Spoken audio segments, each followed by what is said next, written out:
amigos? Les habla Joseph. Y les habla Gerardo. Y este es el programa de Hashem, el Camino de Dios. Programa que llega a ustedes de parte del Ministerio Jaime, el árbol de las vidas. El árbol en el que fuimos exaltados. Hoy ha sido una mañana hermosa, un amanecer precioso. Bendito sea el soberano de los mundos, el creador de todas las cosas, que nos permite disfrutar de las bellezas de su creación, de este lugar que hizo para que el humano habite en él. Nosotros pensamos que el humano fue creado para vivir en el cielo, pero realmente la Escritura nos dice que el humano fue creado para vivir en la tierra. Y la Escritura nos dice que el humano es humano, Geraldo, porque posee un cuerpo y posee un alma. Y esto es interesante porque nosotros buscamos una escapatoria para este mundo y no nos damos cuenta de que este lugar es para nosotros. Este lugar que se llama Edén, en el lenguaje bíblico al principio, donde tiene una función, ¿verdad?, particular. Fue creado para el humano. Y queremos escapar del cuerpo también. También tenemos que hacer. Muy cierto. Gracias a Dios al Todopoderoso por darme la oportunidad de estar una vez más con ustedes. Jaime es un ministerio que tiene la intención de enseñar las raíces de la fe cristiana, aquello que usted conoce como el cristianismo primitivo. Tenemos un centro de estudio, amigos. Está ubicado en la calle Torres, esquina Rubel, local número 2 en Ponce, el edificio Torres. Nos reunimos allí los martes, los jueves y los sábados, conforme al precepto establecido en la Sagrada Escritura. Estudiamos las escrituras allí. Los martes estamos estudiando Job, todavía estamos en Job. Este martes no va a haber clase, Gerardo, porque este martes a la caída del sol comienza Yom Kippur, el día de expiaciones. Por tanto, vamos a estar concentrados en ese día y lo que ello conlleva. Y los jueves estamos estudiando el libro de los Hechos. Nos encontramos en el capítulo donde Esteban va a dar un discurso muy interesante, muy bueno, que nos lleva a preguntarnos cómo un heleno como Esteban, porque dicen que eran los helenistas, un heleno como Esteban se sabía la escritura como se la sabía. ¿O será acaso que Esteban era un judío que había sido helenizado? Pero más interesante aún es, Gerardo, que en ese texto dice, con respecto a esos helenos, que muchos de los sacerdotes habían creído. Y existen dos teorías con respecto a esos helenos. Y una es la que te mencioné al principio. La segunda la trae un scholar de apellido Stendhal, donde dice sobre ese capítulo 6 del libro de los Hechos, que esos helenos no es que en sí eran helenos, sino que eran de los judíos sacerdotes que en la época de Antíoco se separaron de los otros sacerdotes del templo, porque no querían participar de la helenización que estaba influenciando a Antíoco en esa época. Eso es muy interesante porque esa posición de este scholar nos abre la mente un poquito más, porque vemos que en el texto dice, y muchos de los sacerdotes creían. ¿Qué relación tiene ese texto con la elección de estos hombres? Pero eso es para los jueves. El jueves estamos estudiando ese libro con el favor del cielo, y este jueves sí va a haber clase. Vamos a estar reuniéndonos a las 7 de la noche, comenzamos nuestra clase del libro de los Hechos. Y como siempre los Shabbat, comenzamos a las 10 de la mañana, aunque ya el Bet Midrash está de las 8:30 a 8 de la mañana abierto para recibir a los estudiantes que quieren estudiar con nosotros la Sagrada Escritura, los discípulos del Santo Maestro, porque una de las cosas importantes es que nosotros le enseñamos a los discípulos del Santo Mesías el camino de Dios. Y así que todos los que van allí, su mayoría, podemos decir todos, son discípulos de Yeshua el Mesías. Estamos allí prácticamente todo el día estudiando la Torá por la mañana, y en la tarde estamos en el libro de Juan, estamos terminando el libro de Juan. Ayer es una clase interesante. Muy interesante. La había titulado Rabbi Yeshua, el maestro y Jesús, la Merkabá del Eterno, la carroza del Creador. Y ese tema, Geraldo, es muy, muy importante, porque si la persona presta atención a lo que enseñamos en ese tema, puedes reparar el concepto original que tenían los nazarenos con respecto a la figura de Jesús. Cosa que se tuerce con el pasar del tiempo. Yo estaba mencionando ayer en la tarde, que por ejemplo, uno de los famosos mártires gentiles, y no tengo ningún ánimo de despreciarlo a lo más mínimo, al contrario, él habló de lo que sabía y será juzgado por lo que sabía. Eso hay que entenderlo. Justino Mártir claramente era un filósofo, era un gentil, no tenía conocimiento de la Torá de Moisés, apenas estaba leyéndola en su tiempo porque había entrado al camino de la fe. Y Justino Mártir, siendo un líder en su tiempo para los gentiles, tratando de poder ubicar la figura del Mesías en su preexistencia, porque claramente los nazarenos enseñaban que el Mesías preexistió en la creación. Uh-huh. Y eso está evidenciado también en el mismo judaísmo, Heraldo. Los rabinos enseñan que de las 7 cosas que el Eterno tenía en su mente antes de crear, una de ellas estaba el Mesías. Y es interesante que Justino Mártir, obviamente, no tenía conocimiento. Nosotros no pensamos que los antiguos podían ir a Sams a comprar una Biblia y leerla, y eso estaba por todos lados. No era así. Tenían que ir a los lugares donde se leía el libro, y si era fuera de Jerusalén, sabían el idioma. Sabían el idioma, y si era fuera de la tierra santa, se leía en griego por la Septuaginta, pero no todos lados se podía leer la Biblia. Y Justino Mártir, tratando de poder explicar la preexistencia del Mesías, trae esta idea que continúa hasta el día de hoy, pero bíblicamente no se sostiene. Y es la idea de que el Mesías preexistió en la figura del ángel del Eterno. Fue Justino Mártir el que trajo esa idea, Geraldo, de que el ángel del Eterno que aparece si usted tiene su Biblia Reina Valera, el ángel de Jehová que aparece en su Reina Valera, o nosotros decimos el Eterno, que es el nombre que no tratamos de pronunciar el nombre sagrado, no sabemos exactamente cómo es. Justino Mártir fue el que trajo esa idea, Geraldo, y no vamos a acusar de error a Justino Mártir, porque él no sabía lo que hoy en día tenemos la oportunidad de conocer. Él no se había criado en una sinagoga donde se estudiaba la Sagrada Escritura. En el tiempo antiguo, amigo, no había acceso a la Escritura como la tenemos hoy. Y aún hoy, teniendo acceso a la Escritura, si no vamos a las fuentes que conocen el libro, vamos a tener interpretaciones erradas. Y él fue el que trajo esa idea y continuó hasta hoy esa idea. Pero si vamos a los mismos textos que nosotros tenemos en nuestras manos ahora, gracias al bendito, vamos a encontrar que los propios nazarenos, porque los discípulos del Santo Maestro eran nazarenos, le llamaban la secta a los nazarenos, dice en la carta a los hebreos que Dios nunca le dijo a un ángel, mi hijo eres tú. Por consiguiente, el Mashiach nunca ha sido un ángel. Entonces, esto lo estaba mencionando ayer, porque estábamos hablando de cómo el Mesías es la carroza del Todopoderoso, y ese concepto de la carroza que se encuentra en la Escritura, se encuentra en el Tanaj. En Ezequiel está la experiencia de la carroza. ¿Y cómo podemos entender esta idea del Mesías siendo la carroza? Y eso lo discutimos ayer, gracias al cielo, por eso. Es un tema bastante complejo, pero estamos en el tiempo, como dijo Adonenu Yeshua, mejor dicho, dijo Simón Kefa, que las cosas tienen que ser restauradas nuevamente. Estamos en un tiempo donde se está restaurando nuevamente la comprensión de la Sagrada Escritura, no diciendo que lo que se había enseñado no sirva, sino hizo su función en su momento, pero estamos ¿no le parece interesante que cuando encontramos la oportunidad de descubrir la comprensión de algo, nos trae paz? Creo que sería bueno reconcilia los pensamientos, que intentemos reconciliar sus pensamientos.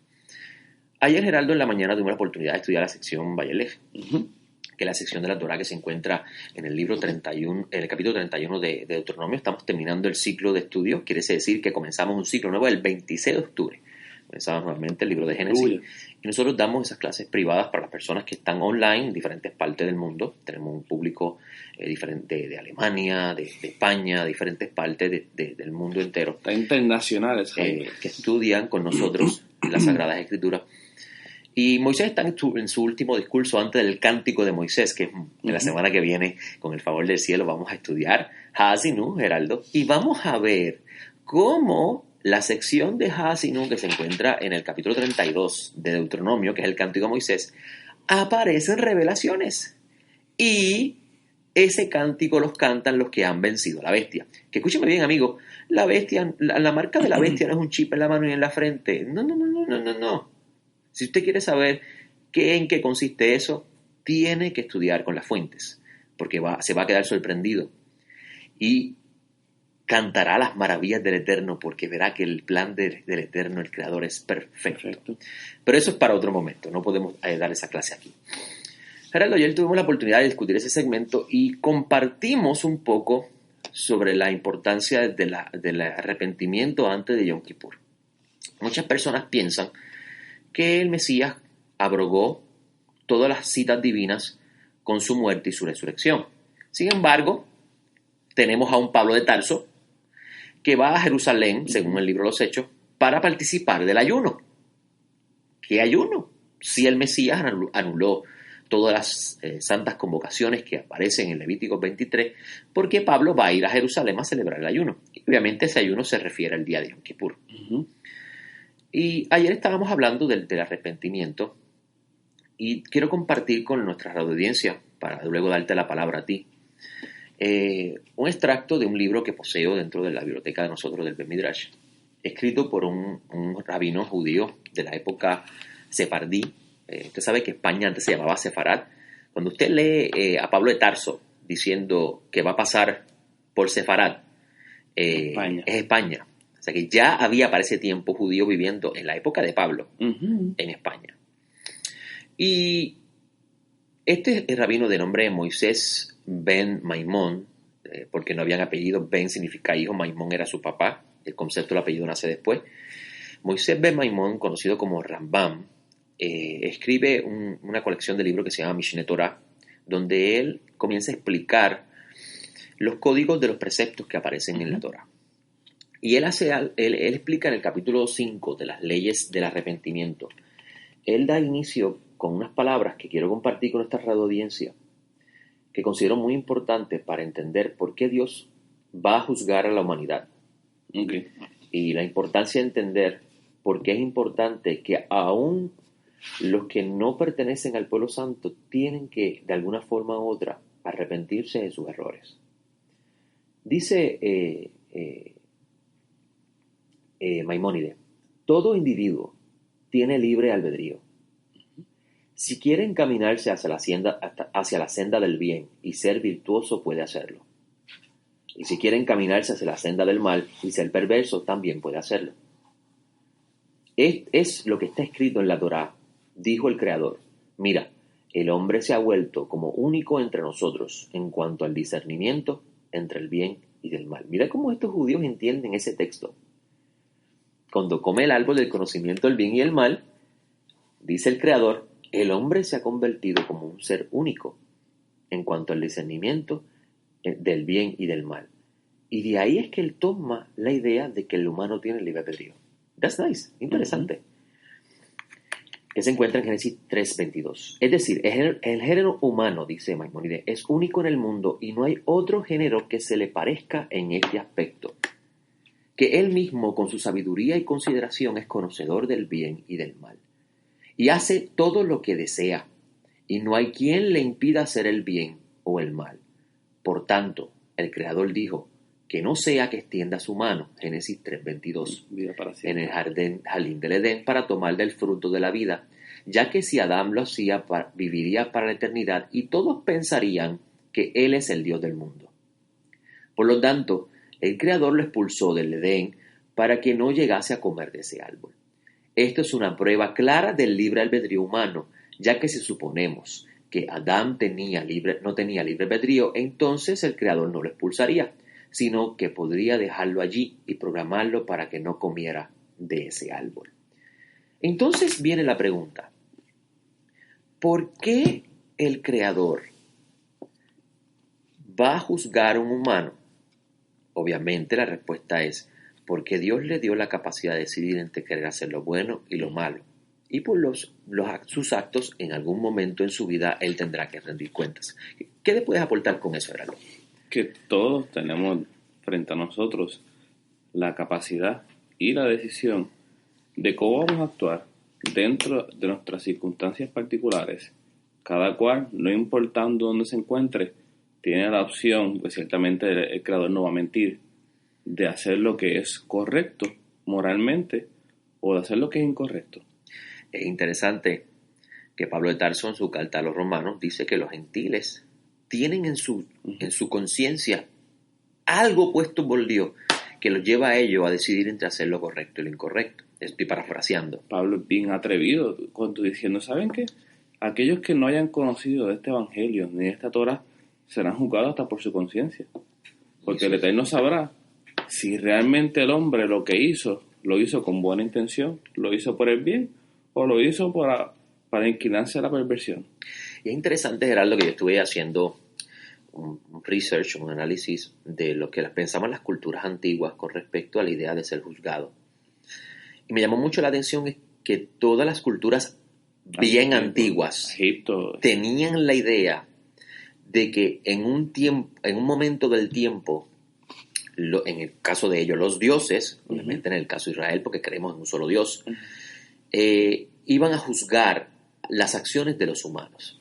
Y es interesante que todos coincidían que estas cosas ocurrían en la época donde, y sé, mi amigo que me escucha, que esto le puede chocar, porque obviamente si usted viene de una cultura religiosa donde usted ve esto con ojos malos porque así le dijeron, pues le va a chocar. Pero no podemos negar esa realidad que se encuentra aún en las Sagradas Escrituras. Y es que todos entendían que estos eventos de ser juzgados ocurrían durante el tiempo de la constelación que nosotros llamamos Libra, que es donde está la balanza, donde las acciones del humano se pesaban en el mundo antiguo ante los dioses, pero los israelitas enseñaban ante el Creador y esa es la verdad absoluta. Había un tiempo en particular donde el Creador iba a pesar las acciones de los humanos. Y la idea es esa. Hay dos pesas, hay tus obras buenas, tus obras malas, a ver a dónde se inclina y a ver qué tú haces. Y aún todavía esa idea subsiste dentro del pueblo del judaísmo en si tus obras fueron mejores que las malas, tiene unos cuantos días para arreglar. Exactamente. Y es interesante, Gerardo, que en ese pensamiento cultural de esa época, que Israel no está exenta de ella, vas a encontrar también la idea, porque se encontraba también estas ideas en los pueblos antiguos, que se abrían unos libros, y en esos libros se encontraban las obras de los seres humanos. Y las acciones de los seres humanos iban a determinar si el juez le iba a conceder, y escuche bien lo que le estoy diciendo, porque usted podría pensar que yo me estoy refiriendo a la salvación del alma, que es un concepto teológico muy después de lo que estamos hablando. En ese día, después de ser juzgadas las acciones de los humanos, se abrían unos libros, o durante ese juicio, se abrían unos libros donde se encontraban las obras de los humanos y el juez determinaba qué habría de hacer, qué iba de ser del ser humano en ese próximo ciclo del nuevo tiempo que iba a comenzar. Se determinaba si vivía, si moría, si iba a tener alimentos, si no iba a tener alimentos, si iba a haber escasez, si iba a haber abundancia, si iba a tener hijo, no iba a tener hijo, si las naciones iban a prosperar, si las naciones iban a empobrecer. Todo eso se decidía en ese tiempo y eso lo creían todos los pueblos antiguos, amigos, y el pueblo de Israel no es la excepción. Para nosotros se llama Yom Kippur, que empieza martes en la noche.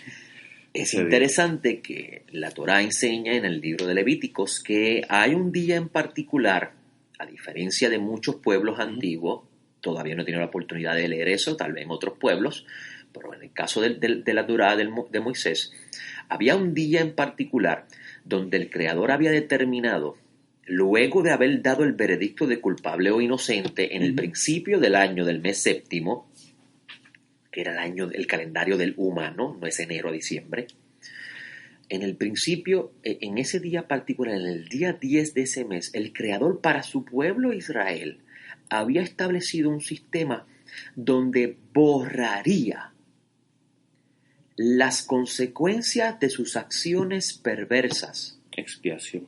Que se conoce como la expiación. Muchas personas piensan que porque no hay un templo en la tierra y no hay sacerdotes funcionando, este sistema desapareció. Pero muy pocas personas recuerdan, Geraldo, que cuando Moisés recibió el plano del tabernáculo, como está registrado en el libro de Éxodo, capítulo 19 en adelante, Moisés lo recibió conforme al modelo que vio en los mundos superiores. Obviamente. Y ese sigue vigente. Si usted ha madurado y usted no ya dejó la leche, usted sabe que si usted pasa las nubes, usted no va a encontrar un templo. Si pasa la atmósfera y pasa el planeta, no va a encontrar un templo. Así que, ¿qué significa eso? Obviamente, los sabios Israel enseñan que el templo aquí en la tierra es una representación en menor escala del todo el cosmos. Y por eso es que Salomón coloca dentro del templo 10 candelabros. cada uno representando las 70, la totalidad de ellos representando las 70 constelaciones principales, las 70 estrellas principales que dominan el cosmos. Eso lo sabían los israelitas. Y colocaban en el lugar santísimo, por encima de esas estrellas, al Creador, bendito sea su nombre, como el dueño y señor de todo, que es parte de la visión que tiene Ezequiel en el capítulo 1. Porque usted dirá, ¿qué tiene que ver esto conmigo que estoy escuchando este programa de estos dos muchachos? Yo me considero, que tengo muchas canas, me considero todavía joven. Te cuelas entre ellos. Va a haber un día, amigo que me escucha, donde el Todopoderoso va a decir: el tiempo se acabó. Y es lo que Pablo llama el gran chofar. Cuando suene la final trompeta. Va a haber un día donde el Creador va a decir: se acabó el tiempo para el humano. Y ese día va a comenzar, a partir de ese momento va a comenzar ese último gran juicio para cada ser humano. Es importante, amigo, que usted sepa, mientras me está escuchando, que mientras usted respira, hay oportunidad. Usted tiene la oportunidad, mientras usted tiene Nishmat Haim, aliento de vida, como aparece en el libro de Génesis, que es lo que hace que el humano sea humano, Homo sapiens. Mientras usted tiene aliento de vida, usted tiene la oportunidad de reconocer a su Creador.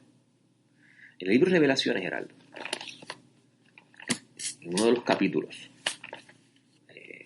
lamentablemente por largo tiempo se ha estudiado este libro fuera del lente de la comprensión del pueblo que conoce el libro, conoce el libro de la Torá del Eterno.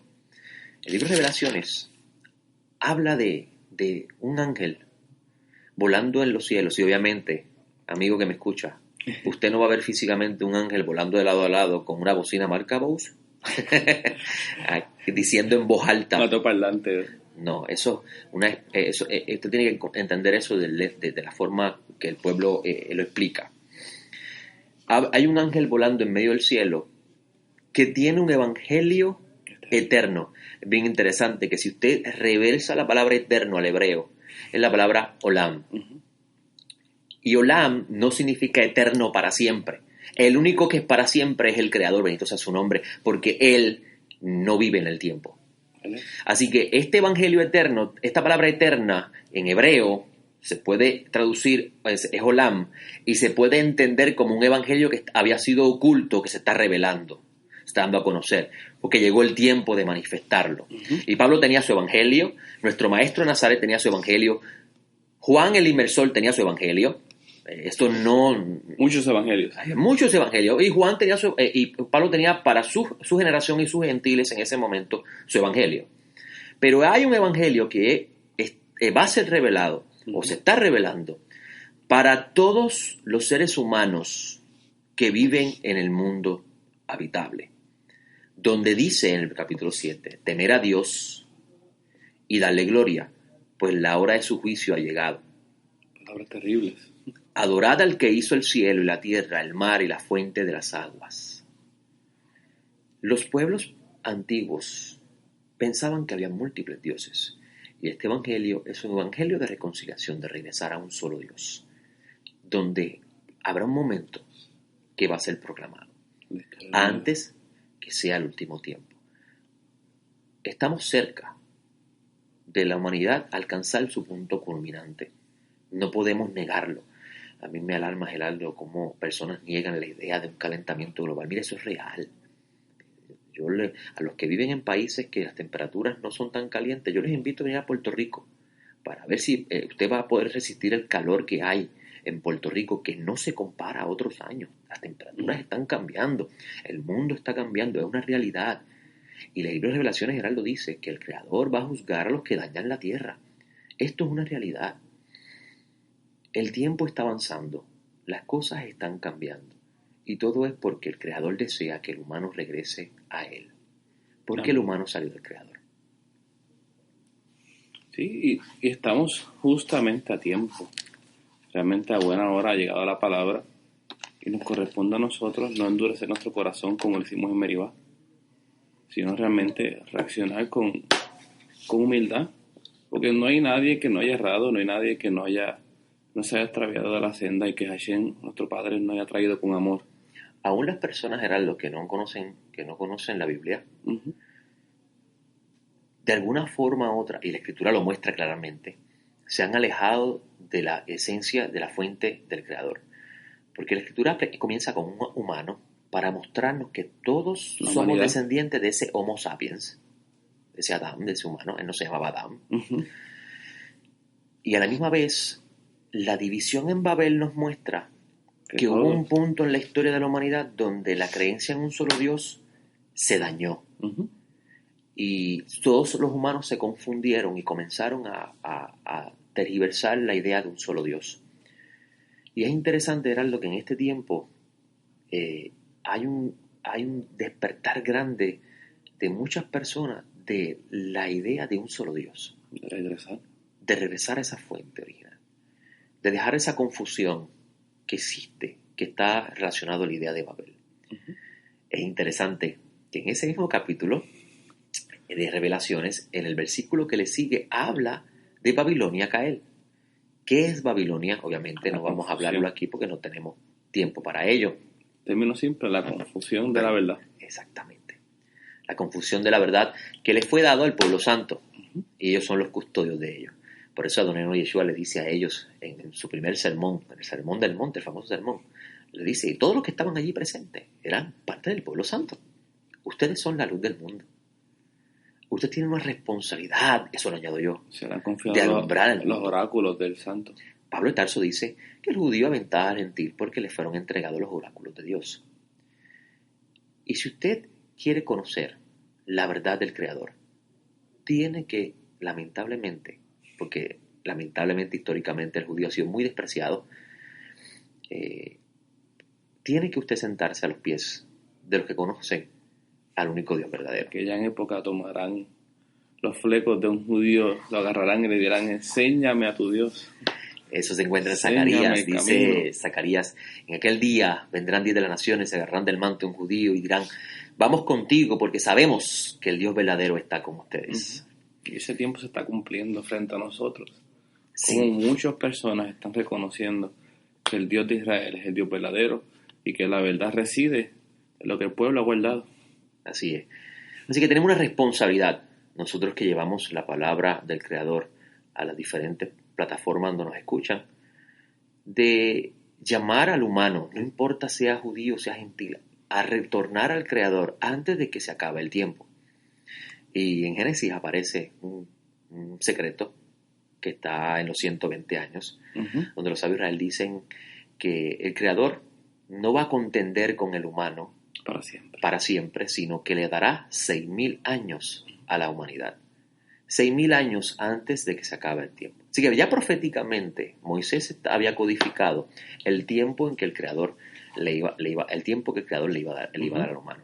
Ahora, Geraldo, lo que me llama mucho la atención es que no es que usted diga ahora, pues estamos cerca de 6,000, es que el humano se ha perdido en el tiempo y no sabe dónde está. Exacto. Así que puede ser que estamos cerca, que estamos lejos, pero es mejor estar listos antes que nos coja. Para sorpresa. Déjalo, Joseph. Y les habló Gerardo. Y te escucho el programa de Hashem, el camino de Dios.